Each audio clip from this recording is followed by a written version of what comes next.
Good morning and welcome to Wellness Wednesdays. Today we will be talking about food and how it can help us feel healthy. Food is a very interesting thing. It can make us sick if it's bad or if we eat too much of it, though it can also make us feel better and lift our spirits if it tastes good or if it's something our body needs. Hippocrates, the father of medicine, claimed that all disease starts in the gut. While not all disease does, old medical journals and recent studies have shown that what we eat can greatly affect every part of our bodies, even how fast we heal. This makes food some of the best medicine that we very rarely utilize. This in part is because it's common thought that eating healthy is hard, which is not really the case. Do you have enough time to cook for yourself? That makes things a lot easier. But let's say you don't. Grocery stores sell a wide array of prepared food that is ready for you just to pop open or pop into the microwave, and it's still healthy for you. The general advice is to eat a wide assortment of non-processed foods. That way your body can get the different benefits of all the different types of foods. We are busy and on a budget here, so that may not always be feasible. One of the first things you need to figure out when talking about eating healthy is portion size for each meal. Not only will this help your wallet, but it'll help your stomach, because if you stick to this, then you'll not overeat as often, thus not causing yourself pain. Eating around the same time and the same amount of food each time during a meal also helps your body know what it needs to prep for and leads to better digestion of your food. Most average diets are around 2,000 calories per day. So a good course of action is to aim for 1 to 2 cups of fruit a day. Go for whole fruit instead of just the juice. The fiber from the fruit helps balance out the spikes of natural sugar from the fruit. Also, getting around 2 cups of vegetables a day is advantageous. Both of these items will help your body fight off infections, heal better, and flush out bad stuff that is sticking around. Getting around 1 to 2 cups of meat will help you get the protein your body needs to build muscle, lose weight, and keep your energy up.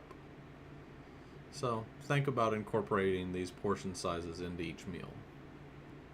Frozen fruit and frozen vegetables are often more fresh than what you'd buy in the fresh section of the store.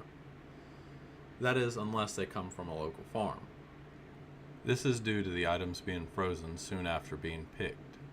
While unfrozen fruits and vegetables are shipped in trucks that are not always temperature controlled, so this can cause them to age much more rapidly in hotter temperatures, and just overall with how long they take to travel to the stores. Now, let's talk grains. While bread is often thought of when grains are mentioned, that is not the only source of grain there is. We have oats, rice, barley, and many others. Now, the important thing to look for is if they say whole grain, i.e., non-processed grains. The reason that it's important for them not to be processed is because if they are, then they'll be missing a lot of dietary fiber, several vitamin Bs such as thiamine, riboflavin, niacin, and folate, and minerals such as iron, magnesium, and selenium. 100% whole grains also help lower your blood cholesterol levels that affect your heart health, improve bowel function, and help protect against type 2 diabetes. Now, do not get the cholesterol number on the food confused with blood cholesterol. Cholesterol in things like eggs do not affect your blood cholesterol. The best way for most people to lower their blood cholesterol is to reduce their trans fat intakes from things like partially hydrogenated oils in processed foods. As a side note, oatmeal can help reduce your cravings for sugar, and if you add cinnamon to it, then the effects will be even greater. Now, you may be thinking that you also need to stay away from fat in foods, like red meat, and only eat white meat. This is something that people have misunderstood. Not all fat is created equal.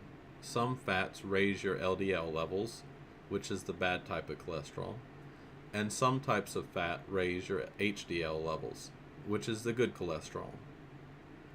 Now, foods that will increase the bad and lower the good are things like canola and vegetable oils, things that use refined sugar, and many processed foods and meat. A few examples on the things that raise the cholesterol you need HDL, are eggs, grass-fed beef, dark chocolate, coconut oil, and avocados. Those are not the only things, just a little taste of both sides of the coin. Now, there is also something to note in regards to fat apart from LDL and HDL. That is protein sickness. If you eat high amounts of protein with no fat to balance it out, you can get what is known as protein sickness or protein poisoning. The symptoms include diarrhea, headache, fatigue, low blood pressure, slow heart rate, and a vague discomfort and hunger very similar to food cravings that can only be satisfied by consumption of fat.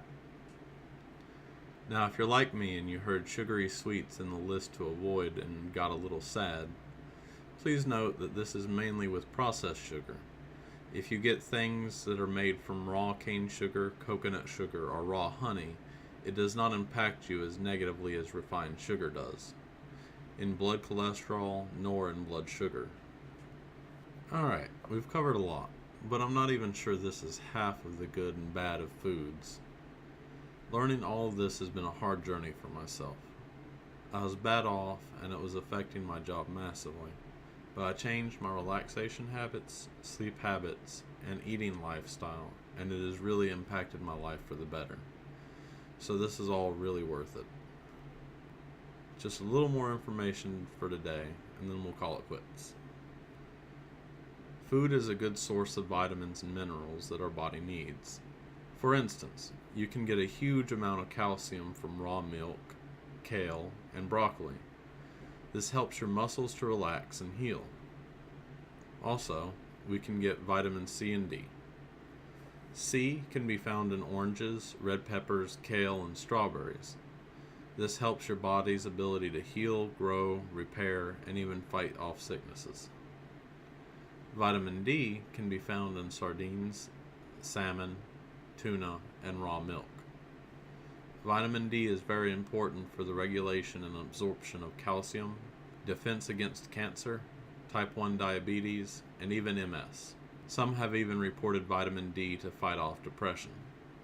Those were not all of the foods that gave these vitamins, just some of the foods that are really high in them. The list can go on, as could I. However, I do not wish to drone on too long. This is meant to give you a good starting point on how food can affect your health. Everything in moderation. We can use food to help ourselves or hurt ourselves.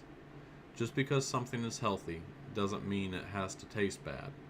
I will leave you with just a little bit more about food. It'll be hard to quit sugar outright because it has a slightly addictive effect on our brains due to how much it affects our reward center. So if you want to cut out sugar, be careful and slowly cut back. Otherwise you could have light withdrawal symptoms, which still majorly suck. If you want me to cover more on food, or maybe a video on recipes or meal plans for the week, please let me know in the comments below. If you're looking for a channel that gives you sources of scientific studies on the facts of food and what they have found, please visit Authority Nutrition. Links will be listed in the description below. This has been Wellness Wednesdays with Kyle. Thank you, and I hope you have a wonderful day.